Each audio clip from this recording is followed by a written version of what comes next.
Praise the Lord, praise the Lord. This is Shawnee. And this is Rhodey. And welcome to Not Your Average Church Girls Podcast with a Z. With a Z. How are you doing today, sis? I'm doing just fine. How are you doing? I am still standing. I am still standing. That's how I am doing. I'm sitting here spoiling one of my fur babies. Oh, I just left my fur babies. I took them on a brief walk right before I got on this. Because, with the time change, it gets dark so much earlier now, which... It gets dark, before 5 o'clock. Yes, it's dark. Yes. And in my development, although they have lights, it still, for me, doesn't seem like the lights are bright enough. I feel like the lights are it's like, I didn't realize the street lights are provided by, our, state. Yes, but by our, electricity company. I thought that they were provided by the complex. So one of our street lights have been out for several months, and I keep doing work orders. And I finally spoke with the manager. She said we've contacted them several times, and it's not us, it's them. And I said, "Oh my goodness, I didn't realize it was a Delmarva thing." Well, you have to become a Karen. You don't want to. Well, that's the only way sometimes things get done. And I said, "Well, I'm going to call Delmarva myself." And usually they have a helpline that you can call and tell what pole number is out, and they should come and fix it. Oh, you know what? So I need to look and see which pole number that is. Yes, because I really do not know the pole number, because I had to do it before at my old house. Not trying to cut you off. I'm sitting in my car as we record this, and I'm looking at one of my neighbors, and my God, if he does not remind me of your son. I just had to stop because I'm like, oh my gosh. He looks like he could be his father. What's he look like? Similar to your son. I can't take a picture. I can't take a picture right now because I'm using both of the phones. But in the future, when I see him again, I'm gonna take a picture. You may not think so, but to me, I feel like he resembles your son. He looks like he could be a dad or maybe an uncle or even a cousin. You never know. But anyway, so that's my gripe about. I don't have a problem with the time changing. That's the only gripe I have is the fact that is impacting me walking the fur babies.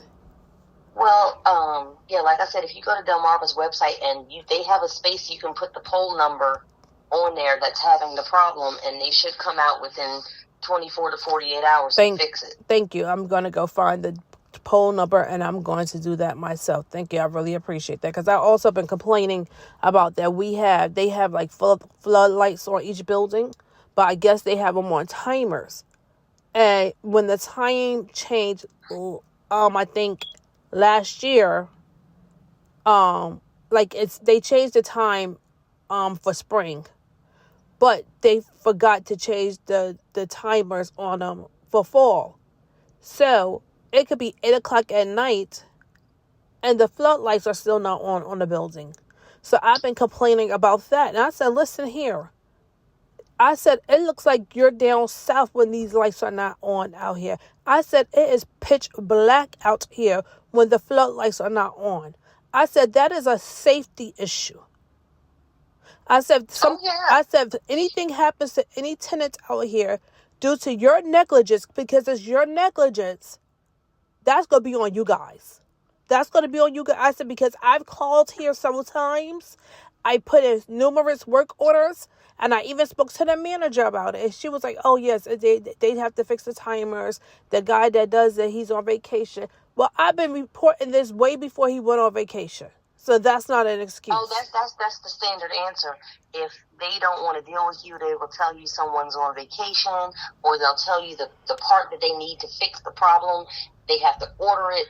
It's like, come on, if this happens this many times, you should have at least one of those parts already here. Girl, you know what? This could be another podcast, the gripe of renting. Like, I'm telling you, because... renting versus owning. Well, I can't speak about owning because I can only speak about what I've researched.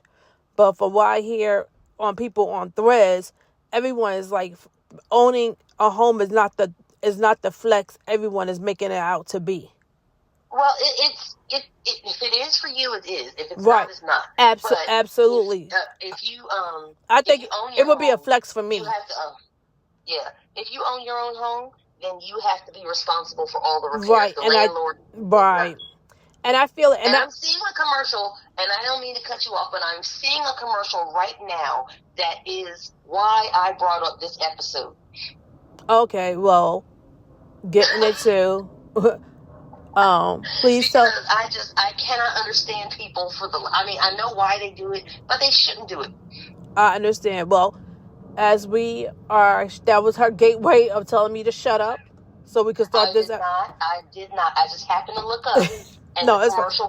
I'm just busting your chops. It's okay. Well, tell the good people, because I don't even know. So tell the good people and myself, what is our topic for this week?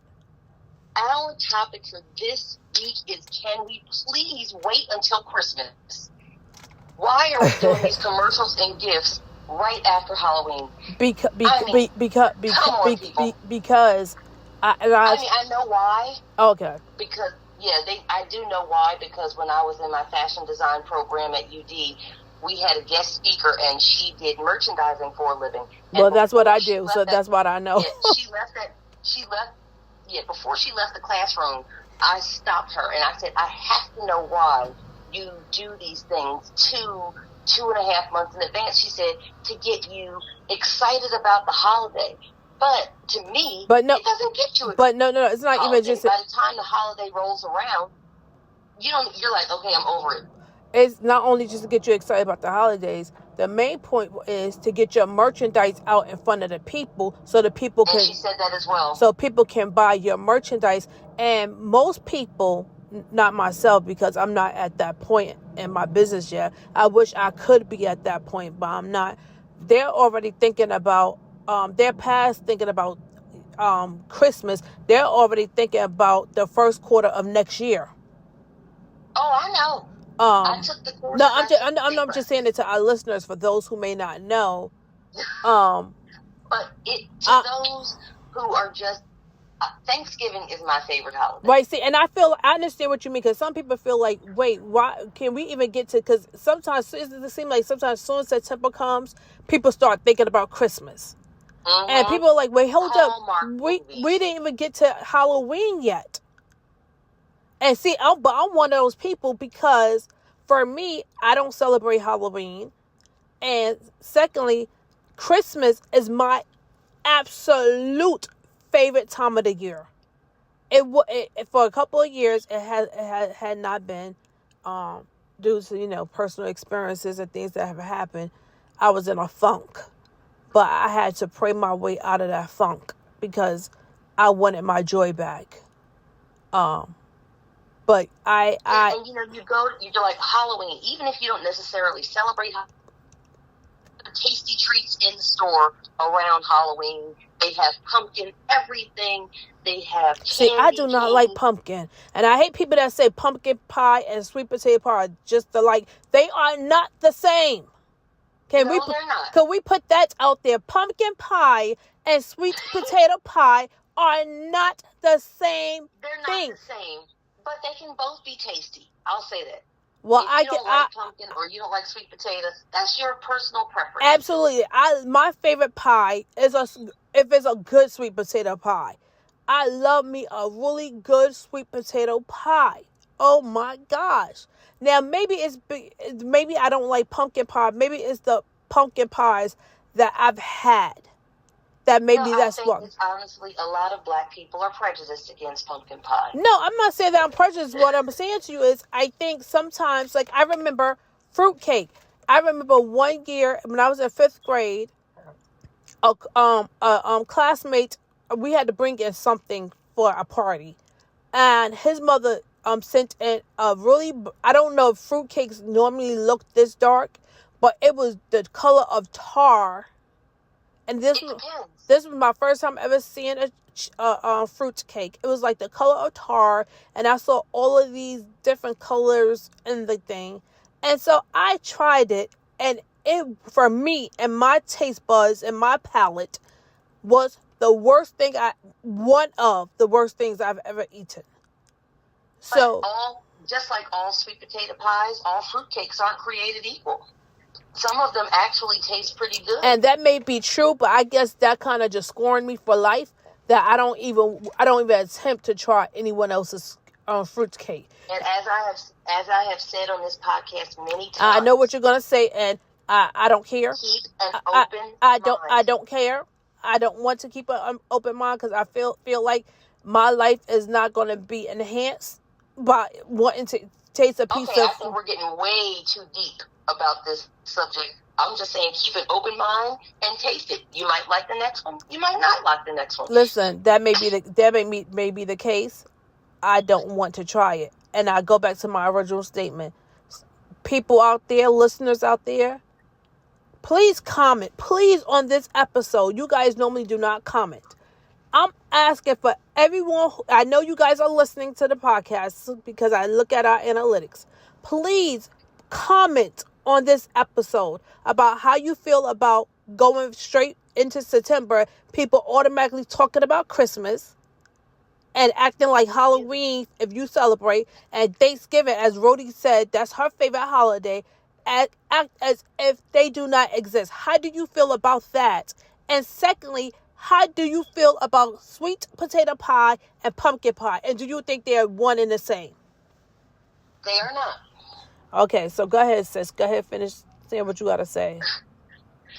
Anything you taste, you might, like, I'll give my example. Cannoli. Oh, yes, cannoli. Yes. I have had cannolis from places all up and down the East Coast. Never liked them. Just, there's something about them. They were too much of this and not enough of that. But a few years ago, my son and I took a food tour up in Brooklyn. And there was a bakery that had a family recipe that they've had this recipe for 60, 70 years. And that was the first time I ever said, this cannoli tastes good. And you know what? And I agree with you on that. Cannoli is one of those things I feel like you can easily mess up. Because you said, if you have too much of something, and I don't know what that something is, to be honest with you. I can't tell you what it is, but I agree with you. They put more cream and sugar in the recipe. Yes. Than most people do. Yes. That's it. Yeah, I can't figure it out, but you're right. You're right. Absolutely. I agree with you. And again, for me, I realized I like the mini ones. I guess because they're smaller and you're not getting as much of the powder sugar cream stuff. It's made with ricotta cheese, and ricotta is not a sweet cheese, so you have to. But don't they put powder sugar in it as well? Some people put it on top. Oh, okay. I thought it was mixed into the creams. It seemed like I've had some that seemed like it was very, very sweet. That's what I said. Everybody's recipe is a little bit different. But these people, I don't remember exactly where we were in Brooklyn, but it was amazing. And that's the only one I have ever tasted that I liked. I understand that. I understand that. You know what the funny thing is? You said something about cannolis. Is this a part of your topic? No. Oh, okay. Well, I'm just going to say this, and then we can get back to your topic. It was just about the you saying between sweet potato and fruitcake and things like that. And that's my example. I tried that cannoli from the Brooklyn. I'm going to have to ask myself. I was about to ask exactly. you what was the name of the bakery? I don't remember, and that's the thing. I do not. I probably have to look through my pictures because I'm almost certain I took a picture of almost everywhere we went. Okay. But it was somewhere in Brooklyn, and it was delicious. Okay. But yeah, pardon my topic. You get 2 Halloween if that's your thing. If you like good Halloween treats, if you like apple cider donuts and things like that, and you're just trying to ease into fall, and from October 31st, November 1st, you look up and there's Christmas music everywhere. It's streaming. And please don't get me started on the Hallmark channel. Well, that starts even before Halloween. They start talking about that. Matter of fact, they start talking about that like in June, to be honest with you, because they start advertising that they're going to do Christmas movies in July. So they start advertising. So they start advertising it. How do I know? Because I'm a lover of Hallmark. And I am not. And I'm a lover of their competitor, which is, I guess, the GAC or GAF channel. They're Hallmark's competitor. And let me tell you, they both are like doing the same exact thing. So I can see how people who are not, and that's it's not saying that you guys don't like Christmas, but I understand how people could feel like, come on, don't like ram it down our throats so quickly. Can you allow us to be able to have? Because let's face it, timetable. Halloween is October 31st. Christmas is December 25th. That's almost 60 days difference. And people are like, it's almost Christmas. It's actually not. Can we calm down, please? No, see, no, we don't. No, we don't want to calm down. We want to yell it. We want to yell it at the top of our lungs. It's almost Christmas time. It's really not. Well, for us it is. Like for us, we love it so much. Like I cannot wait to decorate. Although my house is still packed up pretty much, so my tree is packed up still. Although I could easily take it out, I haven't put up a tree ever since I packed up my house. But I went and bought. I was at some store, Didi's recently, and they had like a table tree for $5.99. It was bare, and I have a lot of decorations. So I'm put a little bulbs on there, and I'm gonna decorate my house like I did last year, and I'm gonna enjoy Christmas because ever since my brother died in 2019, for maybe 4 years, I had not had the desire to decorate. I didn't have a desire to even just, for me, I was just in such a funk. And I didn't realize I was in such a funk until I spoke to my cousin. And she said, Neek, Christmas is her favorite holiday as well. She said, Neek, ever since he passed, I've been the same exact way. And I said, you know what? I've been praying to God for him to restore our joy back, to give us our joy of the holiday back. And that's for each and every person that's out there. I know I'm going a little off topic, but I think this is important to say for everyone that's out there, whether you love Halloween, whether you love Thanksgiving or Christmas, we know that the holiday season can be very difficult for a lot of people for a lot of different reasons. I just want to let you know, just to be encouraged. Just please be encouraged. I know it may seem like it's never going to get easier or get better. I'm not going to say that it's going to get easier, but I will say that you will learn how to cope. Prayerfully, you will eventually learn how to cope. So, for everyone who may be in a funk like I was, I pray that God will restore your peace and that He restores your joy for the love of whichever holiday that you love to participate in. So, I think this was a really good topic because this is always a battle. This should have been really, the name of the topic should have been the battle of the holidays. That's what it should have been. Actually, that wasn't what I was thinking. I was trying to be lighthearted with it. Oh. It wasn't about struggling, because let me tell you. No, I don't mean by struggling. I mean battle of the holidays. Cause like you said, people are always like forgetting about Thanksgiving, especially Thanksgiving. That seemed like a holiday. That seems like to me the forgotten holiday. Think about Thanksgiving the week of Of Thanksgiving. Thanksgiving, yes, because they people love Halloween because they, even for those who participate, they love to dress up. So people love Halloween, love Halloween. They'll talk about Halloween even after Halloween is over. But you're right, Thanksgiving, it seems like people only think about it maybe the week of, or maybe The week of. or even a That's couple it. of days before the week of, like that weekend You know, leading up to that week.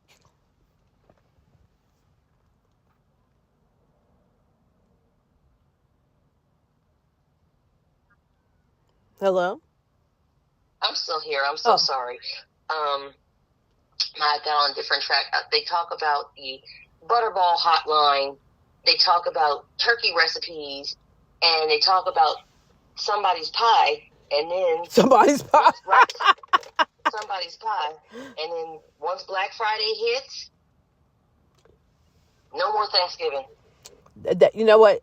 Really, honestly, I feel like you're right that I'm not a Thanksgiving person. That's never been my holiday.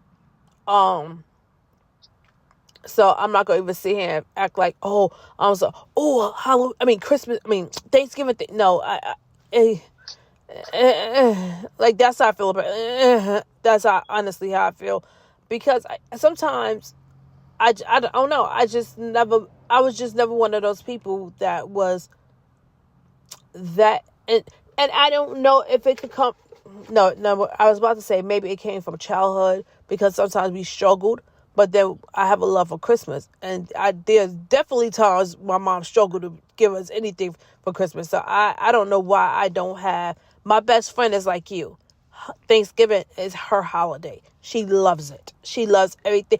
And I think maybe it's because the family time, that's time where normally family, like extended family, come and visit people and things like that. Is that why you love it? Why do you love it? Tell us why you love Thanksgiving. I love it because I love to cook, as many of our listeners have heard me say And before. you know what, you guys? I've never tasted her. I don't think I've ever tasted her cooking. You have not. But the way she tells me she can burn, and for those who may not know what burn means, that means you can get down in the kitchen. I can. And to say something like that, like I feel like to say something like to say I own it, that I know I can cook, I know I can burn, honey, that causes me anxiety to say something like, because I'm not that person. Not that person. And you know what? Even though I know I can cook, another cook told me no matter how well you cook, there's always going to be somebody that criticizes whatever you make. Rody, that reminds me, I don't know, I think I said this to you. I think I told you I was speaking to one of the elders in our church. And I said to him, this is in alignment with what you just said. I said to him, regardless of how well you think you may preach, how well you think you can pray or sing, there's someone out there that will tell you that you absolutely suck. They will tell you suck. Yes, they will. That you absolutely suck. So you're absolutely you don't right. Suck, but they are going to critique you. Yes. No matter what you do, and you just have to do what. There's a famous chef. She's been on Chopped. She's been on a lot of the higher end food competition shows. And she said, "Look, at this point in my career, I just cook what I cook. If you don't like it, you just don't like it." You know what I heard? I know, but lately I've been hearing a lot of the Food Network chefs saying the same thing. I think because they're at a point in their career where they're like, you know what, I have nothing left to prove. Again, she's been on Top Chef. She knows her stuff. So if you don't like it, then you just don't like it. That's just you. That's just your palate. You don't like it. Like I found, like growing up, my mom used to always make something called rutabagas. But yes. when she made hers, she always made hers with greens. Like she always put them inside collard greens all the time. So I really never liked rutabagas growing up because I didn't like the taste. You associated them with collard greens. I really honestly did not realize that you could cook them aside from having them. And I learned that some years ago from the people in our church. I went to one of the brothers' house for Thanksgiving and got a plate. And he was like, would you like some rutabagas? I was like, oh, no, I don't like rutabagas. And he was like, no, try them. I'm like, no, I do not. He was like, please, just try some. So he put some on my plate, and I wrapped my plate up, and I went home. Baby, when I tell you, those rutabagas gave me life. I could not believe I liked them so much. And so that's why I always say keep an open mind, because the way that you're used to tasting it may not be the way the next person tastes it. And I had to ask him, how did you, and that's when I found that I don't know if it's a Delaware thing of how people make stuff. Because I found out that other people in our church make theirs the same way. So I don't know if it's a Delaware thing or if it's just a people thing. But the way they make theirs is they get some kind of I guess pork meat, and they cook it down, and they cook the rutabagas down into the meat, and I guess they add a little bit of sugar to it, and I hope I'm not saying this incorrectly, because I could be. However it is they cook it, it's delicious. So I was telling my mom about it, and she was like, oh, I've cooked rutabagas like that before. And I'm like, I don't ever remember you cooking rutabagas like that before. So she cooked them like that last week for me, and I could not believe that she knew how to cook them that way. And they were absolutely delicious. I can't confirm. I've never made them before.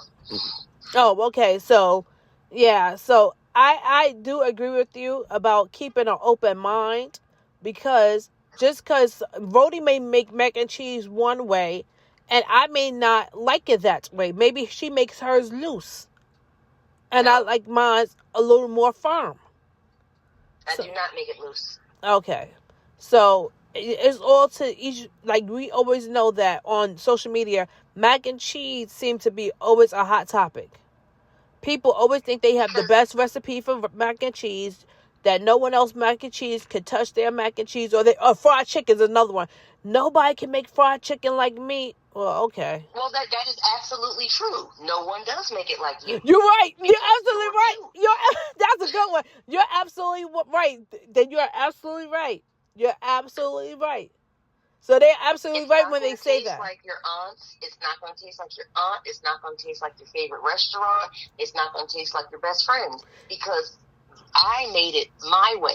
And if you go into a situation expecting it to taste exactly like the other people made it, it's not going to taste that way. And the funny thing is, my mom and my aunt were trained by the same person of how to cook. But guess what? Their food tastes totally different. They both of them can cook really well, and the food is delicious, but the taste of it is totally different. And I'm like, wow. It goes to show you that. And I think maybe it's also, even though the same person trained them and showed them how to cook things, I think as you grow and your taste buds expand and your palate expands, you start liking different flavors and different seasonings. So you start experimenting like that way. So I think that's what makes things taste different as well. So, I'm glad. So is that the only reason why you like not Halloween, Thanksgiving? No, I love it because I love to cook, and because it was also my mom's favorite holiday, and we cooked all the time together anyway. But when Thanksgiving came around, I was in. If she made something, if she lifted a spoon, I was there looking at her. What are you doing? What's that? So it reminds me. I know some people struggle during holidays, but I don't, because I remember the happy times, us laughing, and her teaching me how to make stuff, and her showing me how to make something that only you eat in the kitchen and everybody else doesn't get to eat because you're hiding it from them. Things like that. Oh, and my goodness. She used to call it chef's treat, and she would make a little special pastry or something, and only the people cooking in the kitchen would eat it, so nobody else would know what it was. And it was just, I remember happy times. That reminds me of when we cook in the kitchen, when we cook in the kitchen at church, sometimes they have little things that's just for the kitchen staff. Mm-hmm. So I pray that whatever Rhodey just said, everything she just said, I pray that if you are having a difficult time, that you shift your focus and start remembering the good times, the joyous Because, times, the times yeah, that made you laugh. if the person that passed away in your life loved that holiday or loved whatever, I don't think they would want you sitting around crying. Of course, you're going to be sad. It's your loved one, friend, family, whoever they were to you. And yes, you're going to be sad. You're going to miss them. But I also try to tell people, don't plan sadness. Let's say you were perfectly fine until you realized it was your loved one's I never heard favorite anyone holiday. say it like that before. Yeah, I say that to people because my mother and grandmother died 7 months and 18 days apart. Listen, I understand. My brother and my sister died, I think 2 months or 3 months apart. So I get it. So I'm not saying this from a place that I don't know what I'm talking about. People might say, well, Rhodey, why don't you shut up because you don't know how I feel. No, I don't know how you feel, and I'm not going to pretend that I do. Absolutely. Because Emotions grief, everyone's grief is different. And you're entitled to grieve the way that you're grieving. Let me put that out there. We're not saying that you can't grieve. She's just trying to give you other ways to maybe deal with your grief.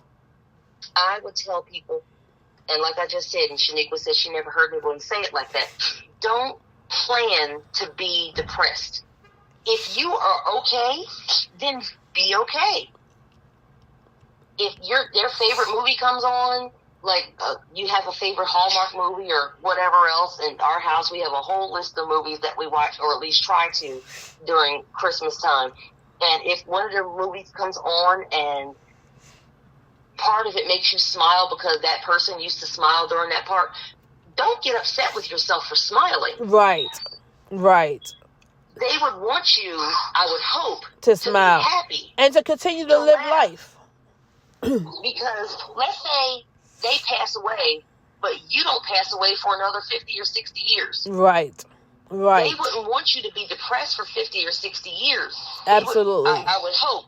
I don't know your loved ones, right. But I would hope that they would want you to live a life that brings you some joy, and brings you some happiness. I don't want you to... All right. So, I agree. They would not want you. We would hope that they would not want you to live your life in unhappiness and in grief, and live your life in sadness. No, they wouldn't want you to, okay... And maybe you'll get to a point, because I got to a point, you realize that you're fine on their birthday, or you're fine on Christmas, or you're fine on the day that they died. Right. Don't look at the calendar. Don't look at your calendar. Realize that, this is the day they died. Let me go ahead and be depressed. Because I feel like I should be depressed. Don't plan depression. Yep. That is really a good way to look at it. Because a lot of people do. A lot of people, and that's one of the reasons why I think some people are so, one of the reasons during the holidays, because like you said, they plan their sadness, they plan their heartache in advance. Oh, I know. Exactly. I don't care what you say. I know I'm going to be sad because I'm always sad around this time of the year. But how you know you're going to be sad this time? Are you actually sad? Or are you planning to be sad? Right, and that's what I mean. Are you sure you're going to be, you're already, like she said, you're already planning it, because you're saying, I've been this way for 15, 20 years. I'm exaggerating, because that's a very long time. But some people, do grieve that long. We're not going to really get onto grief, but for me, I'm totally different. And only because this is the only way I can cope with grief and cope with losing loved ones. I have to, number one, I have to get the person's number out of my phone immediately. And for me, I have to, consciously try not to think about that person any longer. Now, and I'm the opposite. See, that's the only, because I realize for me, I can grieve extremely, like, to a place where it can, I found out a couple of years ago when my ex unexpectedly passed away, and I had not been in communication with him for several years, and the grief was so bad. It literally, when I tell you, I thought that it was about to take me out of here. I've had other people to die in my family. I've had, people die. When he died, it was a different type of grief that I cannot explain to you. The grief was so intense. When I tell you, I thought it literally was going to take me out of here. I had to pray my way through that thing. And so for me, I have to consciously try not to think about it. And I found that with our pastor, when he passed, it's kind of difficult because when we go to the church, I feel like you're reminded of him because he was in our church for so many years. And for me, I don't know about you, he's the one that has taught me my foundation, has really given me my foundation on everything Christ-like, everything spiritual. The way I pray, people's like, oh my gosh, Shanique, well, you really can pray. You pray for all this stuff. And I tell people, I really believe God allowed a mantle of the way our pastor used to pray. I never forget when, and I know we always digress anyway, but we was on a 3-day fast. And the fast that we used to do back in the days, we would not eat anything or drink anything, not even water, unless you had a sickness or something, for 3 days. And I never forget, I was on the altar and I kept praying, God, help me, because I was just so confused about the Christian walk, how you supposed to do things. I was so confused. And we pray every 3 hours. And every time I got on the altar, I was praying that. And I guess the pastor was like, oh my God, this girl is really confused. So he was like, God, can you help her? Because she's so confused. And I feel like it was that fast where the mantle of how he prays literally fell on me. And I always say, I tell people, by the grace of God, I pray the way that I do because of the pastor that I had. And so when he passed away, that was another like knife in my heart. It really impacted me greatly. And he's the one person that is very difficult for me to stop thinking about, because I feel like church, or when we listening to church, someone is going to bring up pastor. Or in my everyday life, I still think about his testimonies. I think about the things, the wisdom he has given us that I still hold on to. And I think about him too, but when I think about him, sometimes I just crack this. We just had a different relationship. I remember once we were going to go visit a church member who was in a little bit of trouble, and I'll just leave it there because the rest of his story is not to be spread around.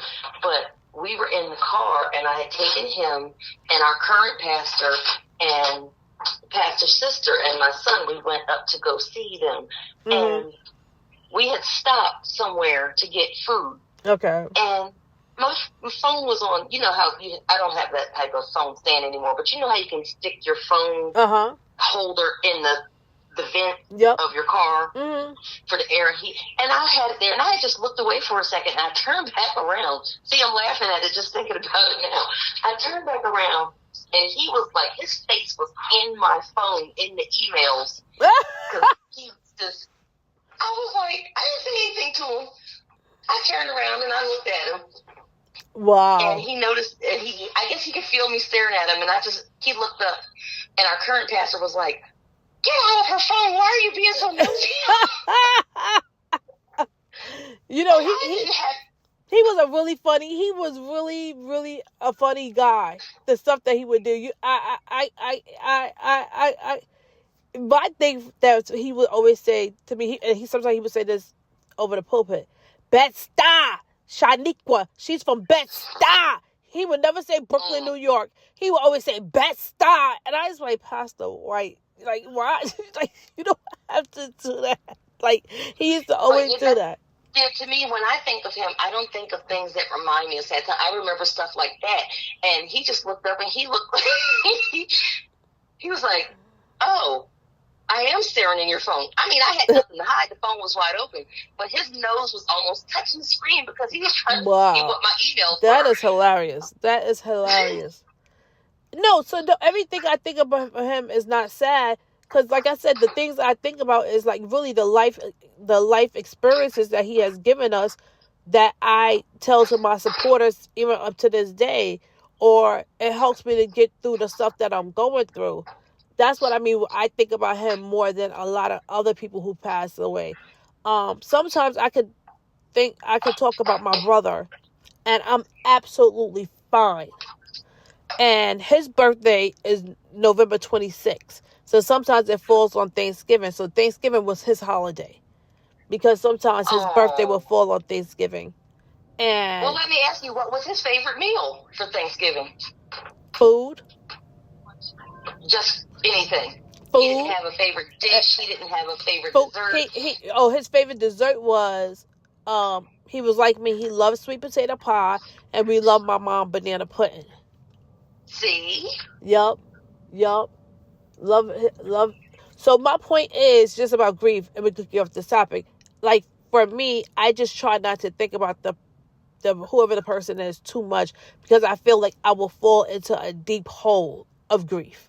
Of like what we're saying right now, how Rodi is trying to encourage everyone not to be in that hole. I feel like if I and my grandmother, let me tell you, if you allow yourself to fall into my grandmother, and this is on topic, loved every holiday. She decorated for everything. She did things for Easter, for Christmas, for Thanksgiving, for Halloween. Even though she was a minister, but she knew that, small children and stuff don't really understand. So she would have like the Halloween party. She would have candy and pop. She did everything. And she was not a rich woman. She was poor. But as much as she could, she would do something for every single holiday. I like that. She worked around children, and she would decorate the walls. She would do, even if it were just like a month with not a lot of holidays, like August doesn't have any. She would have like summer skates and other things, and children playing on the walls. She was festive about everything. So if you have somebody like that in your life who is festive about everything, then you'll be depressed forever, because every holiday will remind you of them. And it's okay to be sad, but it's also okay to be happy. And it's also okay to sometimes live life where maybe that person's birthday may come and you forgot that their birthday passed. Yeah. Or I'm one of these people, I don't know if other people do this, I'm one of these people that I keep in my phone when somebody dies, like the day they died, and I keep in my phone the day they was funeralized and stuff like that. And I also do that sometimes for certain people I'm close with, like if they had a loved one that was close to them that passed, just so it could be a reminder of me to check up on that person, especially during that time, and to let them know, like, are you okay? Like I just did for a sister from my church, because I realized I got the alert that tomorrow is the day, a few years, 2019 is the day that they buried her mom. So I checked up on her. She's like, are you okay? And she was like, I'm okay right now. Last week was really hard. But, my sisters and we're getting together and we're going to go away for the week. And that's going to help me. So I do things like that. I don't usually do that. But I don't know why I started. I don't know if God just put that in my spirit. I don't know why I started doing that. But I started doing that for people. Like if you were to tell me, Shaniqua or Shawnee, my mom died May 25th, 2012, I would put that in my phone so that around that time I could just make sure I do a check-in with you and a check-in with your sons. Like, hey, how you guys doing? I know that this is a time that could be difficult for you. Just want to let you know I'm thinking of you, praying for you, stuff like that. And I don't ask people because if you're doing okay, then me saying, hey, how are you doing? To me, may trigger something in you weren't even thinking. Like I said, you might that could be true, but then it also could be a case where you are in a funk and you do need someone, because I've had it more of people being in a funk and like, thank you I really appreciate you checking up on me. You don't know how much I needed someone to say something to me. Thank you. So I understand what you're saying, but for me, and that can be the case, because there's been cases where people checked up on me, and I'm like, for example, now 9/11, people sometimes have a tendency to check up on me a lot during that time, and I get it, and I know why, but there's sometimes. And you know what? 9/11 comes around, and I know that you were there or you were supposed to be, and it never even crosses my mind, because I'm like, okay. And half the time, unless you bring it up, I completely forget about that fact. Yeah, because it's not your life, and like some things, like for some people, like I know the Fountains, I know a sister Fountain, she keeps that dear to her heart, because every year around that time she always checks in with me. Yvette is another one. My best friend's another one. And it's not that I don't care. It's just like, okay, if she's not saying, hey, I'm not okay. But most people I find are not going to just come out and say, hey, I'm not doing okay today. And I'm not talking about for everybody. I'm talking about people that you talk to on a somewhat regular basis. I know, but I don't think I would ever text anybody. The most thing I would text somebody is if, like, me not feeling well. Like, that's, and now that I think about it, I don't know why. Because I'll text somebody, like, if I'm really in a lot of pain. I've said, like, please pray for me. Like, I'm just in so much pain. I've never texted anyone to say, like, please pray for me. I am breaking down emotionally.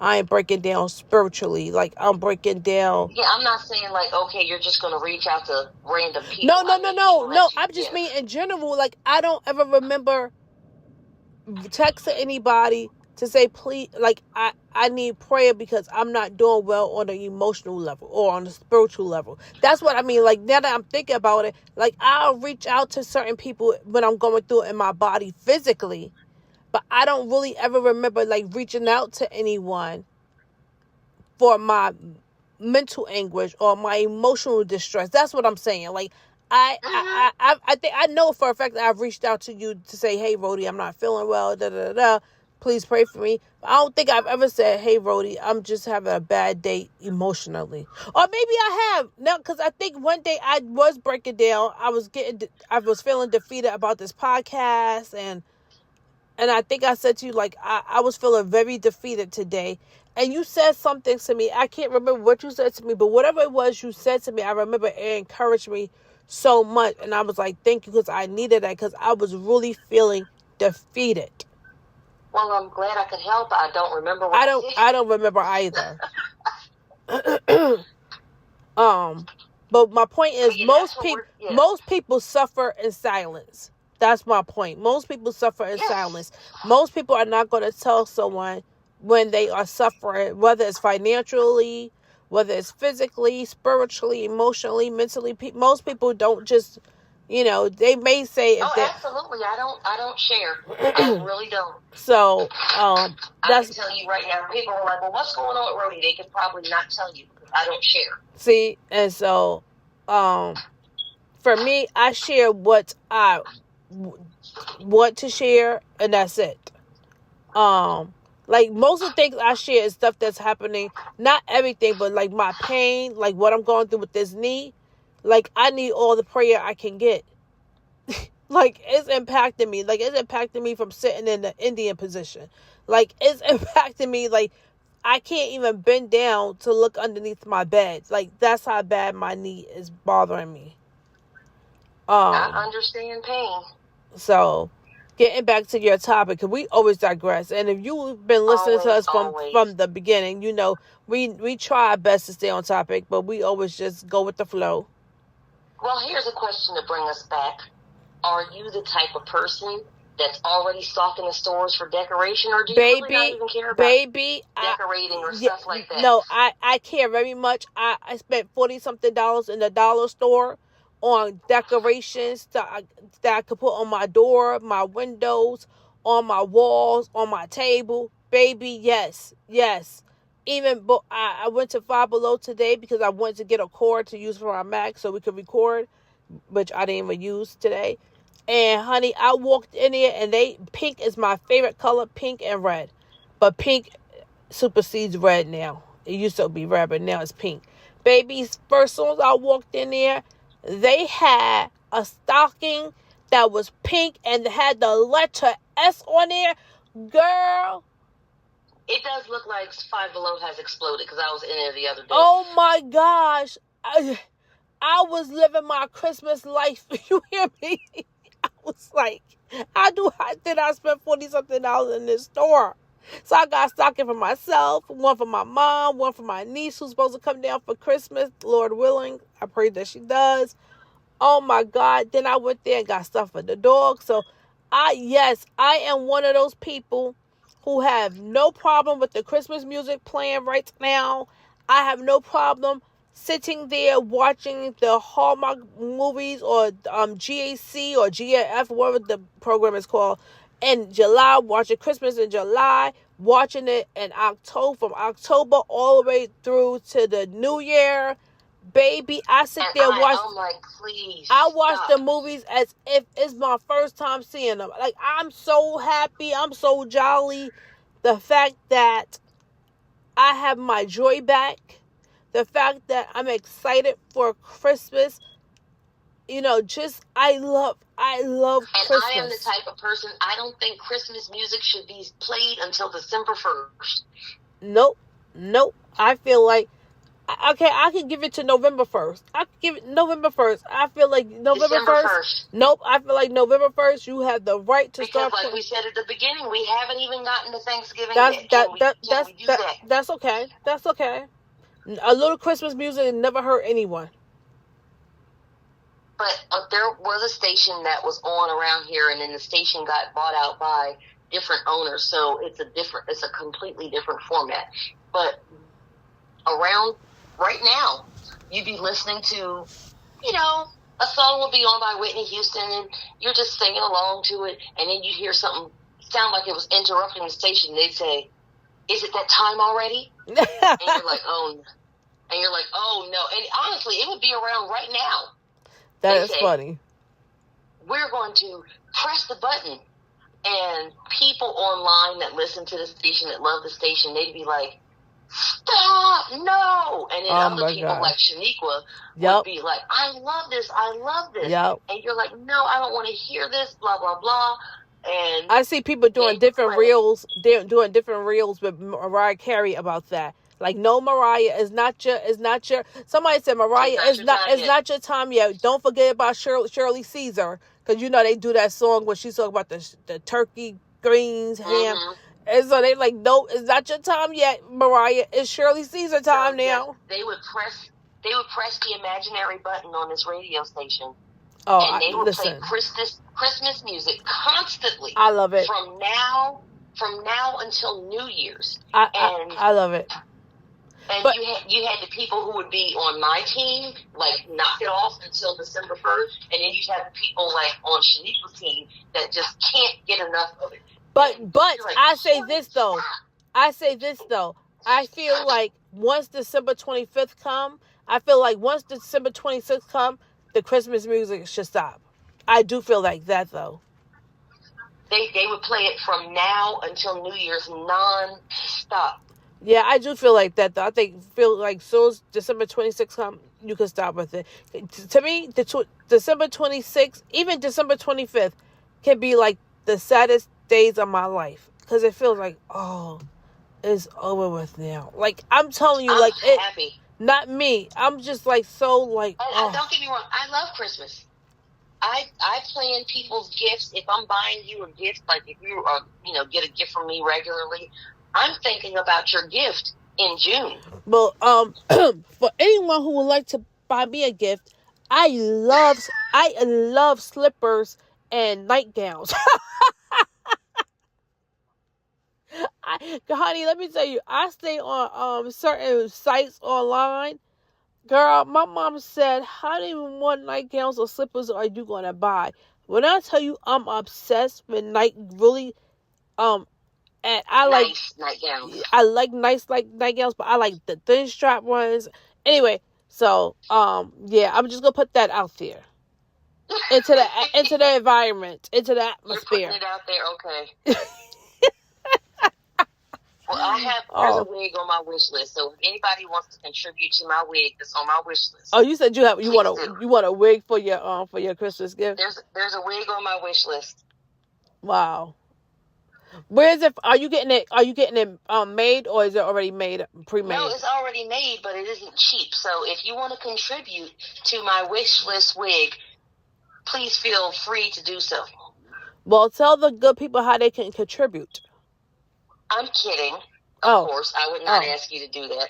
But I'm saying because people actually do that, and people do contribute. That's why I was, listen. If there's anyone out there that owns companies like Pepsi, Lay's, and you want to sponsor Not Your Average Church Girls podcast, thank you. We are looking for sponsorships. let's put that out in the atmosphere, because we want to grow our brand. And so if anyone out there want to sponsor us, if there's any church organizations that would like for us to come to your church to talk to your people, to give them a good laugh, because Rhodey is funny. Hi. Hi, her name is Rhodey. Hi, my name is Shawnee. And so we're going to put that out in the atmosphere. If anyone wants to sponsor Not Your Average Church Girls podcast, us, we will absolutely love it. Love it. Yes, we would. Love it. We want to go into the new year differently. We want to go into the new year blessed, not just financially, blessed physically, emotionally, mentally, spiritually. We want to start this new year off right, not stressed. Not stressed. Or like Shaniqua says, we want to get off the struggle bus. Baby, let me tell you, even the struggle bus is broken down. Let me tell you. Listen. Are we thumbing on the we're thumbing on the side of the road? Listen. Let me tell you, baby, I keep speaking life over myself, because I realize my words have power. So I keep saying, God, I believe Ephesians 3:20, that you will do exceeding and abundantly above all. Can we say all? Yes, all. That I think or ask according to the power. You said everybody say all, so I'm saying all. Well, yes, because she's believing it for herself, I'm believing it for myself, and you believe it for yourself. That God can do exceeding and abundantly above all that you think or ask, according to the power that is at work in you. So God's power is at work in you on today. Believe it by faith that God is going to do. I'm not trying to preach, so this is not the forum for that. But anyway. Yes, but yeah, I'll say, like, I buy people gifts, even if I don't have a lot of money. I try to get everyone something, so they have something to open under the tree. Right. And I think about this way ahead of time. But as far as people going, eggnog, Hallmark Channel, like I said, the station that used to start playing Christmas music from now until New Year's, it's like, stop. Right, I get you. And they don't even stop, they don't even stop the week, excuse me, of Thanksgiving. The only thing they want somebody to cook. We're going to eat, and then we get right back to Thanksgiving. It's like, would you please stop? You know what I think why Thanksgiving is not a big thing for me, to be honest with you? If I could be honest, growing up for a large period of my childhood, we actually didn't have a working stove. So, but when I tell you my mom there's no person in the world like a mother. And anyone, moms are miracle workers. That's what I mean. So everyone that's out there that has a mother, we know all mothers are not the same. But when I tell you, if you have one that you appreciate even yes, a little bit, appreciate them even more, because the stuff that they probably have done for you, the sacrifices they probably have made for you, that you have no clue about. No clue. No clue. The prayers they have probably prayed on your behalf that you have no clue about. They stayed at jobs that they hated because that was the job that was paying the bills. Absolutely. So when I tell you, kids now don't get that. They do like, not. I'm going to live my best life. Yep. And if the job's not giving me X, Y, and Z, I'm leaving. I'm leaving. Because I think social media, being on TikTok, being on YouTube, have given people a different way to express themselves and a different way to get an income. It can for some people, but for not some for people. everybody. But listen, and I would say I'm right in between that older generation with the newer generation. And I can say, raising my son, I stayed at jobs that I could not stand, because back then you didn't have as much of an option Absolutely. to just get up and leave. Absolutely. So I had to put it with, and the thing is, you had to stay at a job that you knew the job may want to fire you, but you couldn't leave because that was your only source of income. Yep. Thank God I've never been there, and I've never really been at a job where I hated. Thank God I've been really blessed in my life of having really good jobs and having really good people, honestly, having really good co-workers and even good bosses. Like, I really have been blessed in that area. I've had bosses that, of course, you know, you have differences and stuff like that, but like, no, I've had overall, bosses that I'm like, Lord, help me to hold out. No, I understand. I hear a lot of stories, and I've heard a lot of stories, and I'm grateful that that's never been mine. So my point is, going back to my mom, we didn't have a working stove, but when I tell you, she would make it work with that 2-burner hot plate, and it would be that 2-burner hot plate and literally a small toaster oven. And the food was probably amazing. When I tell you, she will make a feast. I mean, like how you cook for Thanksgiving, my mom will cook like that for Thanksgiving and even Christmas, or on a hot plate and a little toaster oven. But the point for me, why I say I think I'm not big on a holiday, because she will cook like that, but we were not eating until the next day. It would be like November 26th or November 27th, whatever holiday day after Thanksgiving that we were actually eating. Because it would be like 12 o'clock, midnight, that we're finally eating. So I think for me, well, I understand exactly, and I'm not just blowing smoke here. I know how she did, because the house that we used to live in, I remember you telling me about that. The stove died maybe 4 years into the 20 years that we lived there. So food was cooked in the toaster oven or on top of the stove. And my grandmother gave me one of those rival ovens that you can cook a turkey in. But even eventually, that even broke eventually. So I know what it's like to have, of course, you're like, well, why can't we eat yet? Because the food can only be cooked on top of the stove, in the toaster oven, or in this other little thing. Well, at least you have 4 burners. She only had 2. But even in that, I know, yeah, mine broke. It broke for years. We didn't have that for years, and we had a small toaster oven. Yep, and when we say small toaster oven, we're not talking about how the different air fryers look now. You have air fryers that look like toaster oven. We're not talking about. That's not what we're talking about. And I'm imagining that's not what Rhodey is talking about. Let me not speak for her, but I'm assuming. No, you are saying absolute truth, and I think, my childhood, my goodness knows. But anyway, it wasn't all bad, but there were some times. Yes. So I think that's why I'm just not. And then, like I said, I'm not sympathetic to a lot of people who whine about stuff, because I'm like, you're whining about stuff that don't make no type of sense. If you had to go through what I go through, and I know the younger generations don't like to hear that. They'll say, well, how come just because I'm not struggling like you did? Baby, you don't know what struggle is. Right. You know what I've learned to say? Because I used to say that, and I used to feel like that. But I realized struggle every struggle may look different to each person, but it doesn't mean that it's not a struggle. So although their struggles, although their struggles may not be as strenuous or as really like dire, stressful as ours were, doesn't mean that it's not even close. Right. Doesn't mean that it's not still a struggle for them.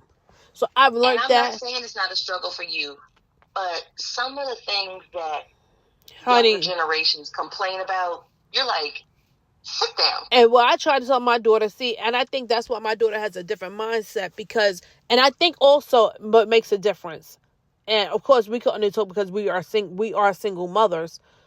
I think when you are a single mother, the way you raise your children can be different as well. Because you're, number one, you're a single mother and you want your child to be able to grow up to be self-sufficient, not to have to depend on anyone, especially if you're raising a daughter like I was. You don't want your daughter to have to depend on a man. You want her to be independent, want her to be able to be strong and take care of herself. And although people's like, your daughter's so spoiled, yes, she was spoiled. However, I always allowed her to know this is by the grace of God. Or your dad works extremely hard to be able to provide A, B, C, D for you. I used to tell her that all the time. When you call your dad and say, I need something, he will immediately send it. You need to know there's something that's being done for him to be able to provide you that lifestyle.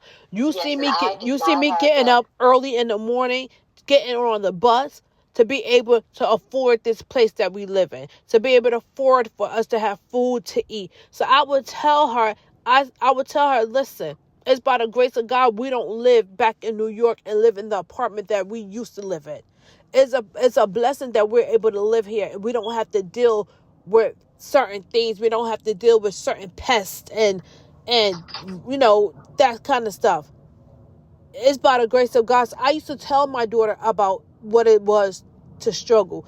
I told her how I grew up so she can have empathy. I didn't want her to be spoiled and think, oh, life was just a breeze and, oh, because she has certain things that everyone should have it. No, I need you to know how the real world works. And for you to appreciate. My son can tell you absolutely about struggling, not maybe as bad as I did, but we went through it because I'm very happy that Ashley's father was able to do those things for her, but my son's father didn't do anything. Yeah, I say this to people all the time. I never had to take him down to child support. I don't know anything about that. I've been blessed in terms of that. I've never had a problem with him not taking care of his daughter. I've never had that problem. He always showed up really well. Even now, if she calls and be like, Daddy, I need such and such. Like, she just called him recently, Daddy, you didn't send me my money for my birthday. So, which, don't get me wrong, I'm still a single mother, so there were still times where I personally struggled, and that still impacted her. But there were times, even in my struggle, because she had the father that she has, he picked up some of the struggle, if that makes any sense. Yes. So I'm glad you had that, but that's not my reality. No, I get that. But my point is, and I'm glad you had it. I'm glad that she had it. But yes. A lot of people don't. A lot no, and she. That's why I'm saying I used to sit down and tell her, like. But even in that, see, you know how I always say to you, regardless of how bad we think our lives may be, there's always somebody that's looking on the outside, looking at our lives, saying, I wish I could be like Rhodey. I wish I could be like Shaniqua. You know how I always say that? Because I truly believe that. There's somebody that's living a life that they're thinking, if I could only have the life Rhodey is living. Regardless of how bad you think your life is, someone think their situation is so destitute, that their situation is so bad, that they're thinking, even your life, even as bad as you think your life is, that your life is a come up for them. And it might be. Absolutely. And it may be, you think about it, truly may be for someone. regardless of how bad it is, even with me, all the sickness and pain I go through in my body, somebody may be like, I don't know why they would want to say this, I want Shaniqua's body. Because maybe, even though I go through all the pain and all the stuff that I go through, I'm not going through something that's going to potentially take me out.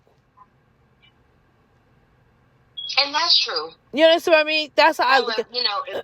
I think about, but honestly, I got to be honest with you. Well, when I'm going through stuff, when I'm really going through stuff, I don't think about those other people. No, I'm praying for you. I get it. I understand. No, I understand. I understand. I understand. I just try to get people to think, like, even though you think your life is so messed up, there's somebody that wishing and they're wishing and praying, God, can I have the life that Rhodey has? Can I have the relationship with my children that Rhodey has with her son? Or the relationship with my daughter that Shaniqua has with her daughter? Even though they don't know how sometimes we go at it. Like, we go at it. Everybody does. Everybody does. Even the Waltons had arguments. That's what I tell people.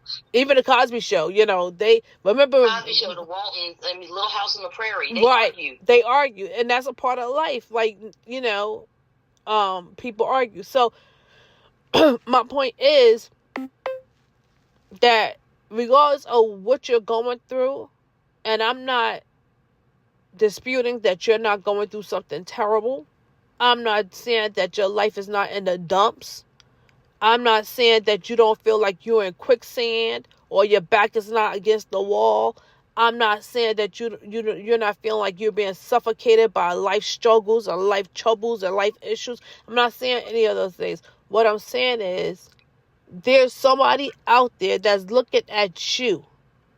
And even with all your struggles and all the things that you're going through, they're looking at your life saying, I just wish I could have that person's life. Because for them, in their mind, your life is still way better than what they're going through. And so, I that's something I've learned, and that's something I realized. So I try my best. It doesn't happen all the time. I have to check myself a lot. And remind myself of that. And remind myself that regardless of all the pain you're going through, you're not on dialysis. You're not on chemotherapy. You're not on having to receive radiation or immunotherapy. You're not having to try to do any trial tests to try to save your life. So what you're going through, yes, it may be extremely painful, but be great. Like I said before, I'm praying for those who may be going through those things. I hope that they find a cure for your disease. Me too. I hope that you'll be able to live a very wonderful, full life. But when I am in my dark moment, I can't say, well, I don't have it as bad as Joe. And probably most people could say the same thing. You're not really thinking about Joe when you're going through your tough time.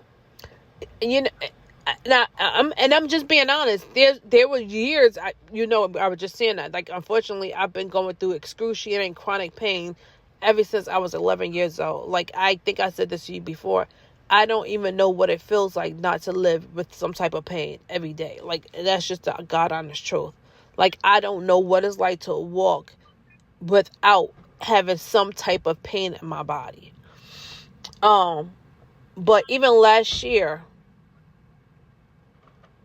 one of my darkest moments of dealing with those migraines, which were just detrimental. Like, if you ever had a migraine, you understand what I'm talking about. And I understand not every migraine is the same. But if you've ever had a really bad migraine, you understand where I'm. So imagine having that one migraine for 2.5 months straight, no breaks. Even in that, I had to keep reminding myself, Shaniqua, you're not on chemo. And I'm being honest, I really did. I might have had tears coming down my face. Shaniqua, you're not on chemotherapy. You're not on radiation. You're not on dialysis. You'll be okay. Like, I'm not just saying that to say that because we're on this podcast.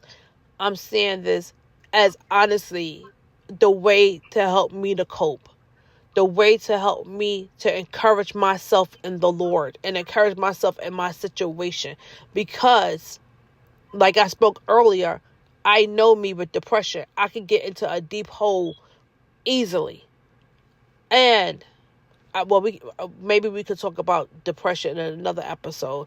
But, yeah, so those are the things I have to do in order to be able to get through, and also to make sure I'm also continuing to pray for other people. Now, don't get me wrong.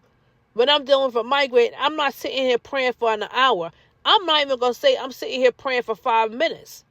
That praying may be something like, Father God, you see each and every person in this world. You know them by name. You know their DNA. You know exactly what they're going through and exactly what they need. Bless them, cover them, protect them, and amen. It may be that kind of prayer. But, and there's nothing wrong with that. I try my best. I'm not perfect at all. By a long shot, am I perfect? Not at all.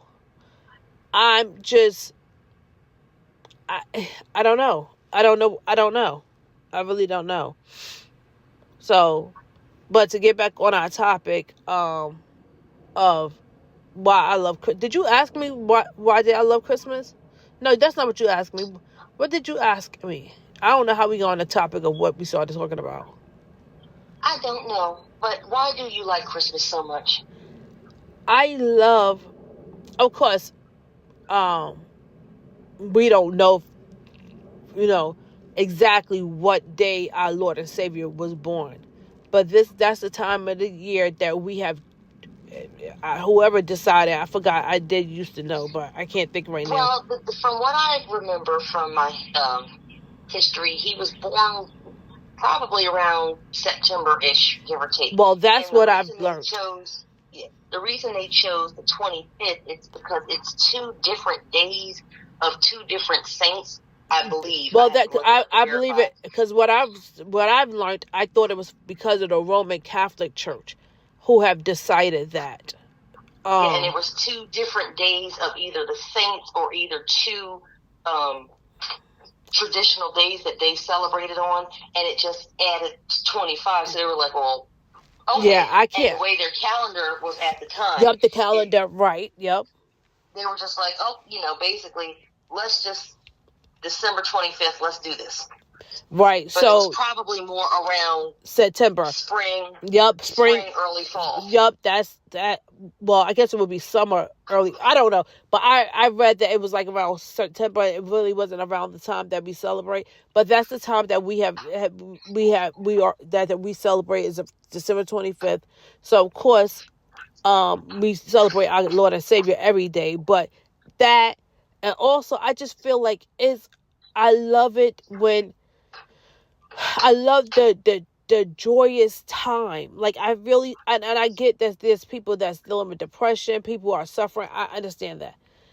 I'm saying aside from all of that, I feel like it's more of a joyous time. I feel like people are sometimes nicer to people. I love the decorations. I love seeing the lights. I love seeing the different decorations. I love seeing the Santa Clauses. I love going to the stores and seeing how all the stores are just packed with so much. I went to Michael's today to look for something for my sofa, and oh my gosh, I was just so excited with seeing all the Christmas trees and seeing all the different ornaments, and I was just like living my best life, not buying anything, but just like, oh my gosh, like I'm like, I gotta go because I gotta go do this podcast. Like I was just living my best. Like it gives me such joy. And then on top of that, I love to give. God knows if I had a lot of money, God knows I would really give to more people if I could. And I don't even mean people that I know. I would love to be able to go to children's hospitals.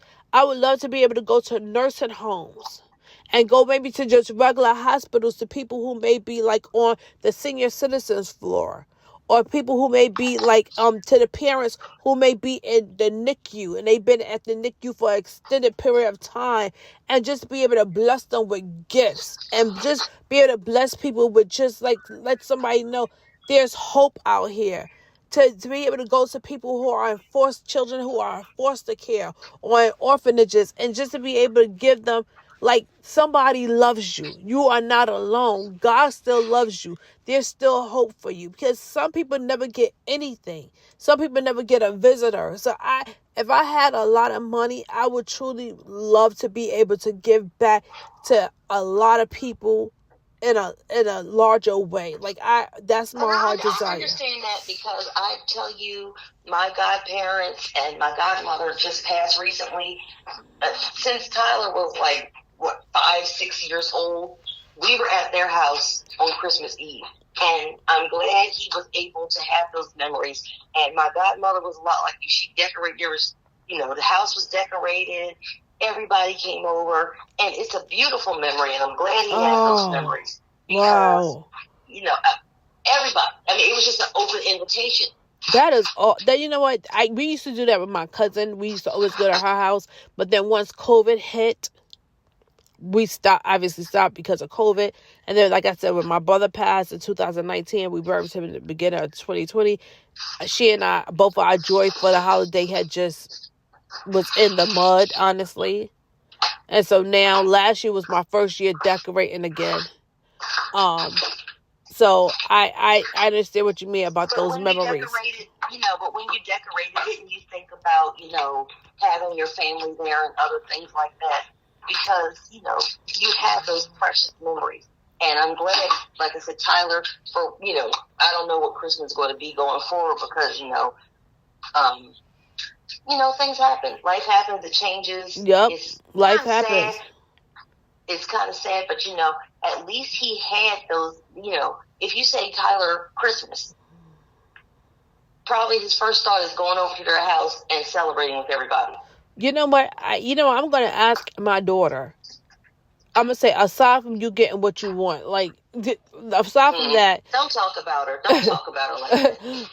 When you think about Christmas, what do you think about? Because that's like, because now that you said that, I don't know if the memory I have is, like I said to you, that even for Thanksgiving, we used to go to my cousin's house,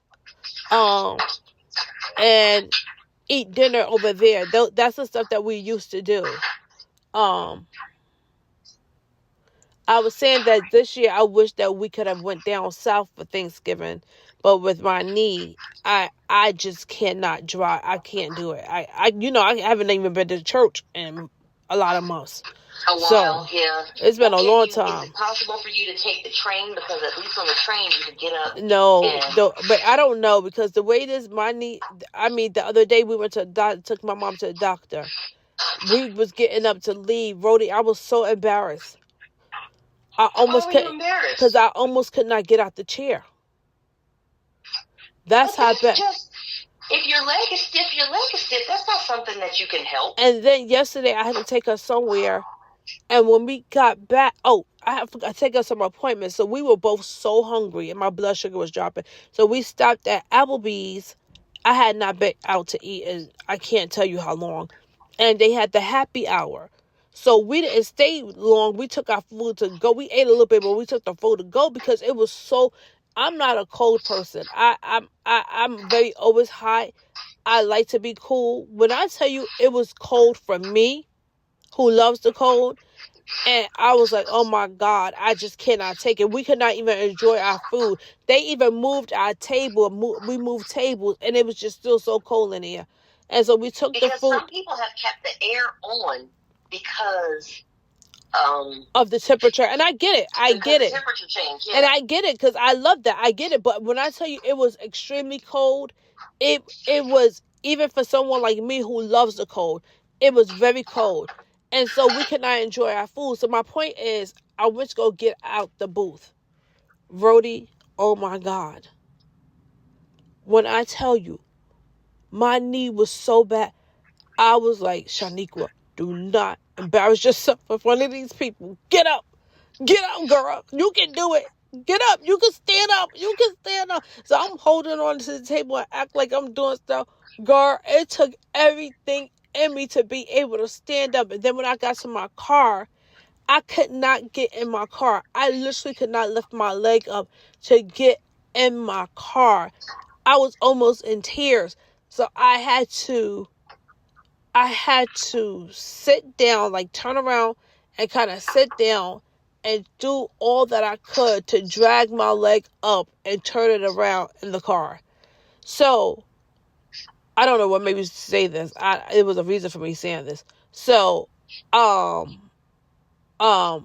going anywhere right now is out of the picture. Like I said, I have not even been to church. People probably don't even think I'm a member any longer.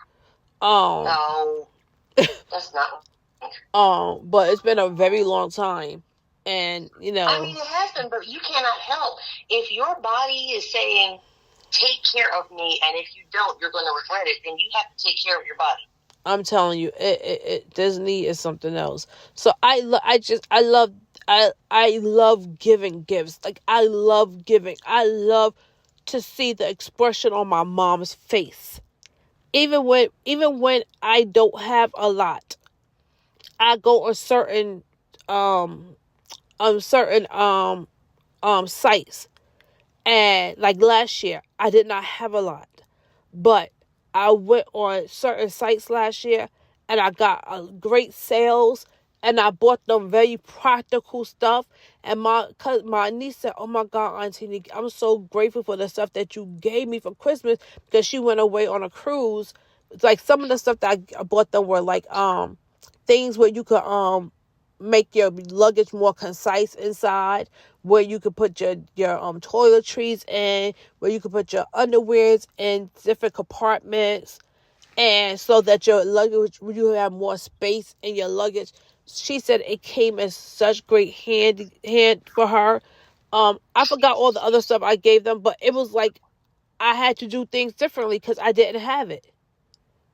But the stuff that I consider myself the gift whisperer in my family, because I just seem to pick out the best gifts for people, and they actually use them. You know how some people are like, "Oh, thank you," right, and you never see it. Right, and see, that's how I am. I'm one of those people that I study people, and yeah, I'll see what you like, right, what you don't like. Even if it's something like something very practical, but you actually need it. Need it, absolutely. And like for myself, I tell people all the time, I'm like the easiest shopper for anyone. You don't have to give me any, you don't have to go to Boscov's, JCPenney's, Kohl's to get me nightgowns or anything like that. You could go on those sites everybody know them sites I'm talking about online. You could go on there, find those nightgowns that I love for $3.99, $4.99, sometimes $2.99. How do I know? Because I purchased them all. You can find me slippers. There's nothing wrong with that. And that's the stuff. The stuff that I mean, that's the stuff. When I tell you I love, you know what other kind of stuff I love? I tell people, go to Dollar General, go to Family Dollar, and anything that's spiritual. You know how they have all of these different plaques or different things, crosses, different things that has spiritual things. I'm a sucker for that stuff. I don't need gold. Like, I don't, like, one year my daughter bought me Tiffany's. She bought me gold.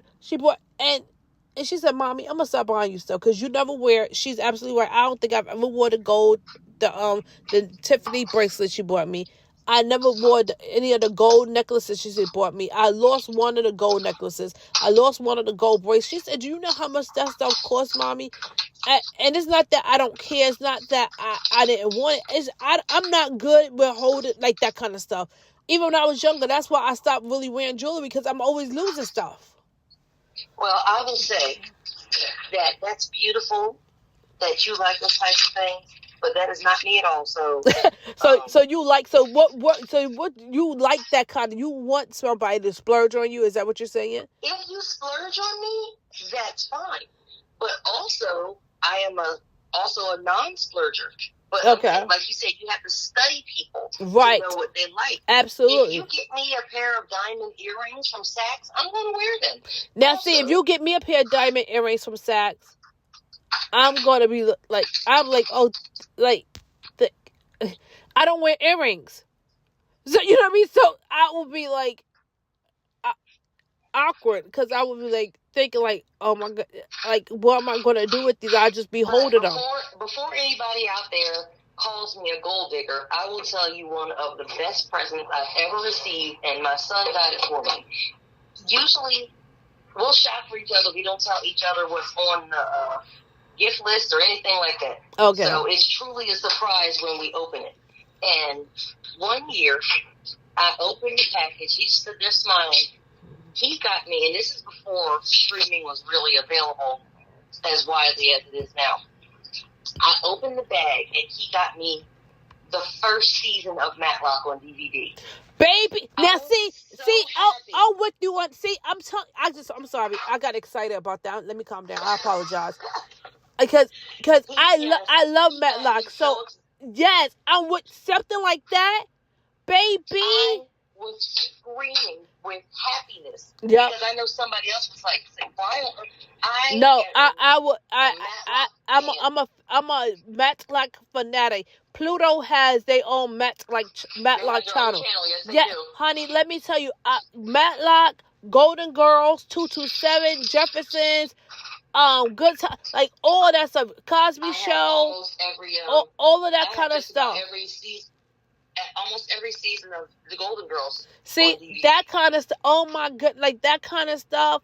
I never thought about, but that kind of stuff I love as well. Like, I love that stuff. I mean, not that I would want the DVD so much now, only because everything is streamed. You know, everything's streaming. But yeah. At the time, streaming wasn't as widely available. Right, but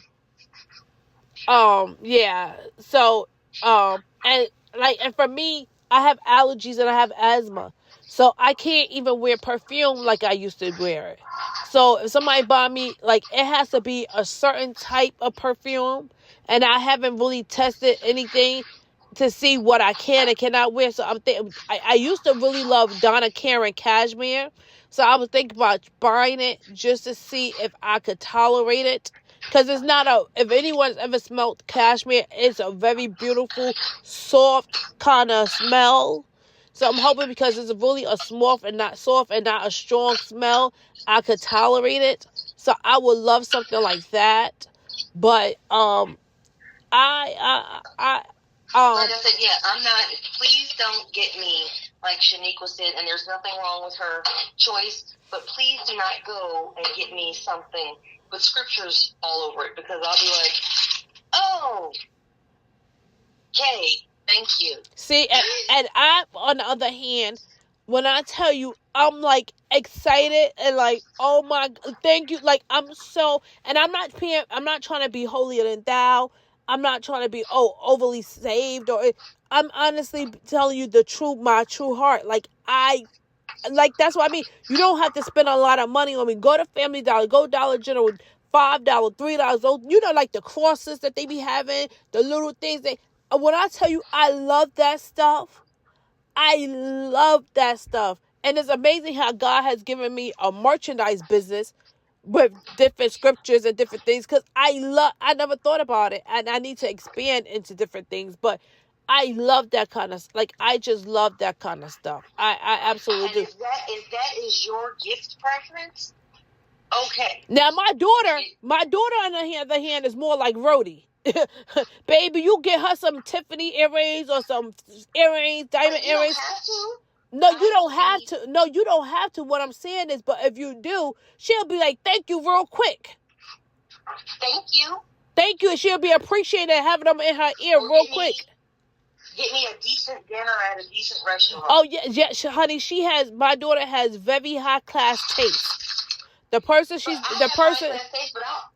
eat at Waffle House too. The person she's dating right now said, "Oh my gosh, you guys really set her up. Like, she really." I said, "I know." My niece and my nephews and even my cousins used to always say, "The way you and Woody treat Ashley, I feel sorry for her boyfriend or her husband, whoever marries her or dates her, because the way you guys have set her up. But although she has high class taste, she will still go to Applebee's. She still go to Texas Roadhouse, and it's not like everything it has to be $150 meal. No, but if it's like something special, a special occasion, yes, she would like to go to Ruth Chris. I won't eat at Ruth Chris, but I'll also eat at Waffle House. Right. Well, we've never been to Waffle House before, but I mean, I'm just saying it's just a low. No, but I know what it is. I see it all the time. But because I'm just weird about it for some reason. I don't know. I'll take Cracker Barrel over Waffle. But I hear everybody talk about Waffle House is the bomb. It is. People say Waffle House is the bomb. It's delicious. And I've known people, I've never eaten there because X, Y, and Z. Okay, in the ghetto, yes. But that's why it's good. Well, that's what people say, because they say yes. And I think that's what turns me off from it. That's why I never go. And but you got to get over that part, because those waffles are the truth. But see, you know what? I'm not a huge waffle person. Like, I can eat waffles. But my thing is, for breakfast, I'm a pancake girl. A good pancake, baby, I'm there. But so I just love everything about Christmas. I love, especially if it snows. Like, it seems like that hasn't happened in some years. But if it's oh my God, it's even better. So and then now I have dogs. So when we give them certain gifts, we give them toys all throughout the year. But we get them certain toys for Christmas, and to see their excitement. I remember my first dog, Winter. We had got him a lot of toys for Christmas, and one of the toys was a candy cane. And this was the same year my brother died. So my brother had just passed away maybe a few days before Christmas. And this dog, when I tell you, even in the midst of our sadness, he gave us life, because we bought him a candy cane from Petco that was that made like a squishy sound. Baby, this dog, you've been in my apartment before, so you know my hallway is kind of long. When I tell you, this dog had his entire life, the way he ran, like with the zoomies, up and down the hallway, all around the apartment with this candy cane toy, squishing it. And I mean, the joy that was on his face that he had from this toy gave me so much life. We should all be so happy. I'm telling you. I am telling you. So I can't wait to go shopping for them for Christmas. And different things. So I just love Christmas. I do. I love the festive time. I love to be around the fireplace and drinking hot cocoa. I wish I had more space in my house where I could really like make gingerbread cookies. I never made those before. I don't cook or bake, but I want to try one day. And I was thinking, if I ever have grandkids, especially a granddaughter, I would like to be able to learn to bake. Maybe I have to call Rhodey up to come to my house and show me how to bake something. But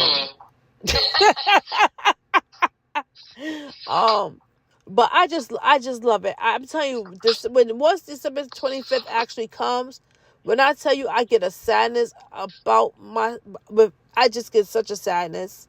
Like, oh man, all of that I was feeling is now over. It's like, it just feels like blah afterwards. But I love it. I just do. I just love it. I love it. And I wish that I was able financially to bless everyone in our church with something special. I wish I could do that. I don't have it to do, but I wish I could.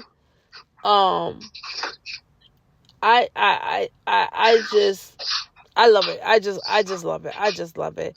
And for all those who are more like Rhodey, we're sorry that we get so excited about Christmas, and it seems like we're stomping on Thanksgiving. We don't give Thanksgiving any love. It's not that we don't give Thanksgiving any love. It's just that we're more. You treat it like that cousin you don't like. Well, that may be. You know what? That in my own defense, I can't speak for anyone else. That's really true. That's really true. Like, now, you know what? A brother from my church, and I think you probably know who I'm talking about, is the person that I talk to most. He's like you. Thanksgiving is his favorite holiday. Like September, he's already talking about Thanksgiving. He's already preparing his menu. He's already decluttering his house. September and January. Well, that's when he starts talking to me about it. I don't know if he starts thinking about it beforehand, but September is when he starts talking to me about it. And he's preparing his menu and seeing who he sent his invitations out to. And all I always say to him, remember, you have to live after Thanksgiving. Just like I tell people for Christmas, remember, you still have to live, and the first is right around the corner if you got to pay rent or pay mortgage. So don't go into debt. You know, trying. Okay, no. My thing is. No, I'm not saying you. I just mean in general. For anybody, whether you're a Christmas person, a Thanksgiving person, whatever your holiday is, I try to save up all year long so that when it happens, it's not such a financial burden. Honey, if we all could be like Rowie. My God. No, trust me. I wish. Because I can't tell you how many times over the years I've had to dip into that Thanksgiving fund to pay for something else. So, but the fact that you even have a Thanksgiving fund, that's what I mean. Like that. See, that's what I mean. Some people are at the place where they can't even have a fund. Like they're literally living day by day. Like they can't even think about having a fund for Thanksgiving. Having a fund for. I'm trying to eat and provide dinner for today. I can't think about Thanksgiving. It doesn't have to be big. It could be $3 a week. Honestly, if that's all you can afford, then do that. But my point is, even that is a stretch for some people. That's what I'm saying. Like, so that's what I mean. So that's what I mean. That's good that you're able to do that. That's all I'm saying. I'm not all, and I told you I've had to dip into it. I can't tell you how many times. But it's kudos to you still that you're even able, and it's just kudos to you that you have the mindset. You know how they have the Christmas clubs and stuff like that? But kudos to you that you have the mindset to say, okay, I know money is tight, so let me start saving up for Thanksgiving because I know I like to cook a large dinner. So let me start saving up. But the thing is, Thanksgiving to me, and I've been doing it for years, doesn't cost a lot. People get into a lot of money when they're bringing in the wines and the imported cheeses and all these. Well, I don't know. I would beg to differ on that. That we don't even do any of that, and I feel like Thanksgiving is very expensive. It's as expensive as you want it to be, I think, and I think probably because a lot of people have to buy a lot of things. Right. They may not know how to make a pie from scratch, or they may not know how to make X, Y, and Z from scratch. So it does cost more, I guess, for people who don't cook or don't want to cook. Not everybody wants to cook. Absolutely. And I know for me, like my mom for me is a great, and other people tell her this too, that she really is a great cook. However, because of her situation and being sick and stuff, the way she used to cook, she can't cook. The way she would sit there and cut up collard greens, my mom used to cut up collard greens, like hers looked like shredded paper. That's how thin she used to cook. That's the way it's supposed to look. Mm-hmm. Well, you know how most people collard greens don't look like that. Most people collard greens are cut up kind of big. Like how we have them in church, are cut up kind of big. So my point is, a lot of stuff that my mom used to do, are you doing something with paper? Yes, I had to move some paper. I'm sorry. Oh, that's fine.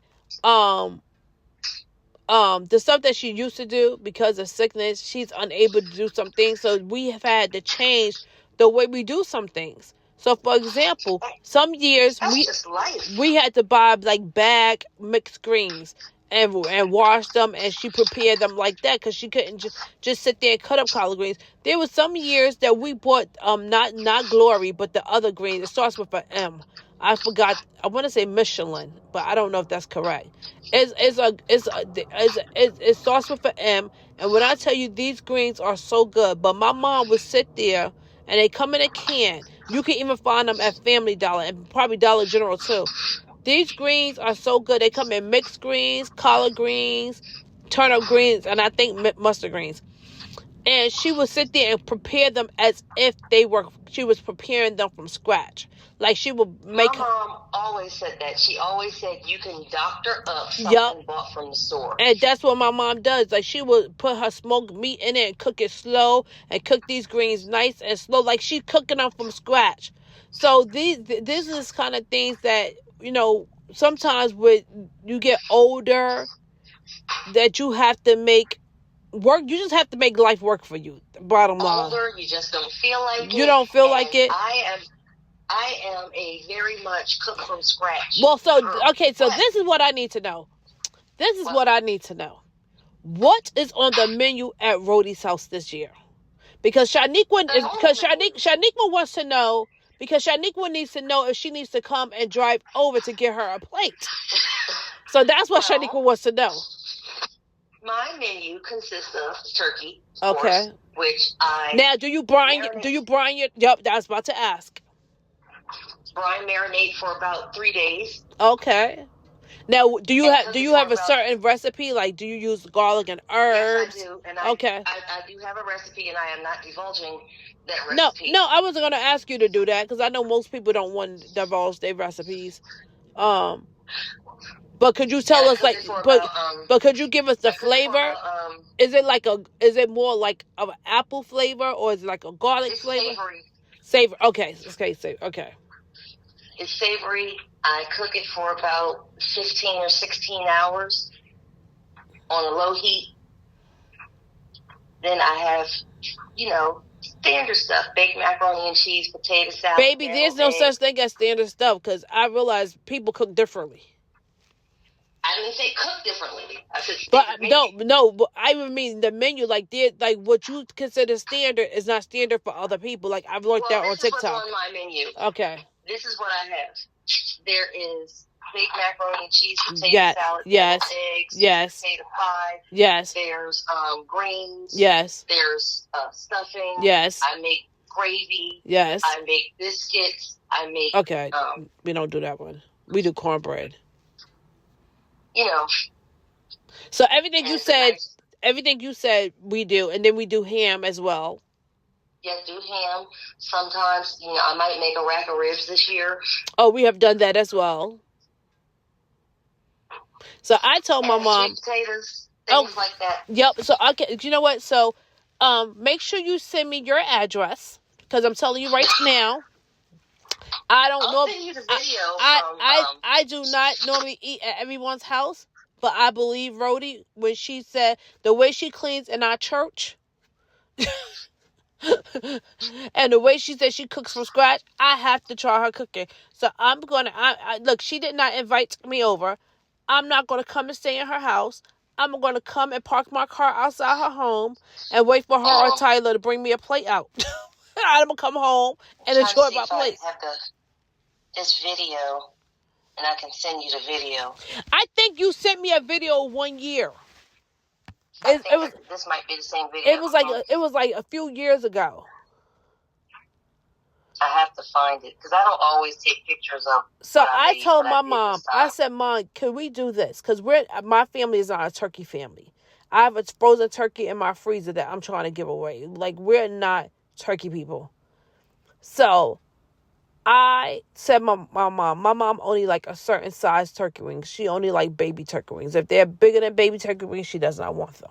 So I said, we can find baby turkey wings. Can we make maybe turkey wings for Thanksgiving?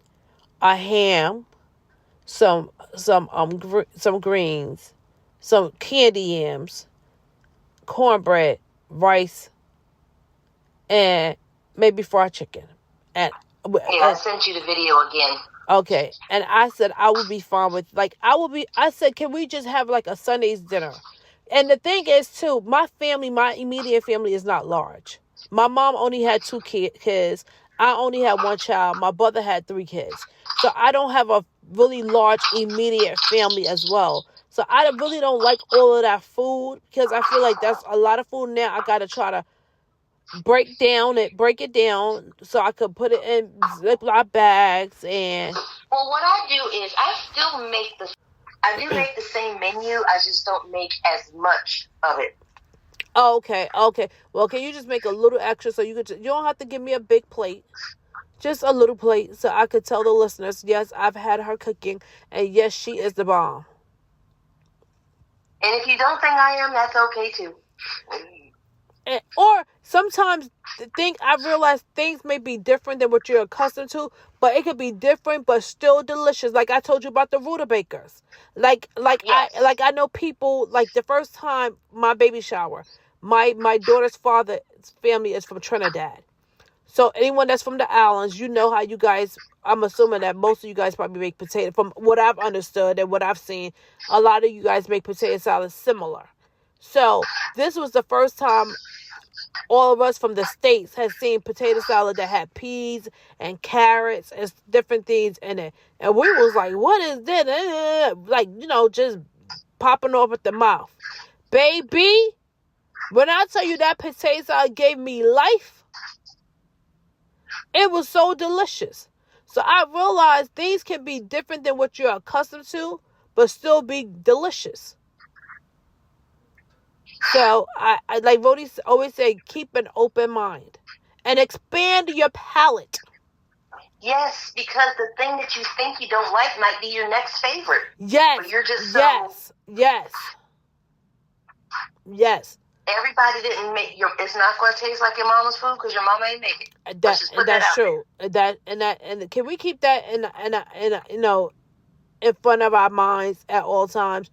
It's not going to taste like what your mama cooking tastes like, or what your grandmama cook, because it's not your mama or your grandmama. If you want it to taste like their cooking, go to your mama or your grandmama house. We're supposed to go to their house, okay? Because I have seen people won't even taste the food because, it's probably bad because so-and-so didn't make it. No, so-and-so didn't make it. But y'all will go to whatever restaurant and eat. Yep. And your mama didn't make that. Yep. That's absolutely true. That's absolutely. Now I have to say, there's certain things you can cook, and if you put certain ingredients, to me, in my mind, that I feel like should not be in it. Like I say this, raisins and potato salad. That I cannot see me eating potato salad that has and it may actually be good, but I cannot see me eating that. However, I'm not going to say I would never try it, because depending on how it looks, I may, because you know what? Now that I think about it, I love craisins in my salads. I love putting craisins in my salads.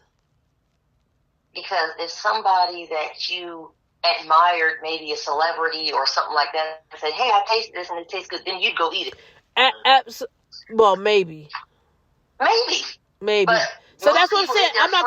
I'm not gonna say I'm opposed to trying it, because now that I think about it, I love craisins in my regular salads. So even though potato salad is different, it's not something I'm used to having raisins in it.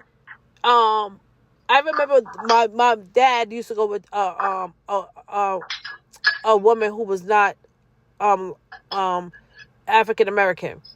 And I'm used to seeing like yellow mustard in my mom's potato salad, onions, different things, whatever. I think my mom put relish in her potato salad and stuff. Yes, relish and stuff, whatever else she put in it. And this potato salad was just white. It had nothing else in it but mayonnaise. And I did not want to try. No salt, no pepper, just mayonnaise. And I remember potato salad with just mayonnaise. Just mayonnaise. That's not okay. But I did not want to try. My father insisted. And when I tell you,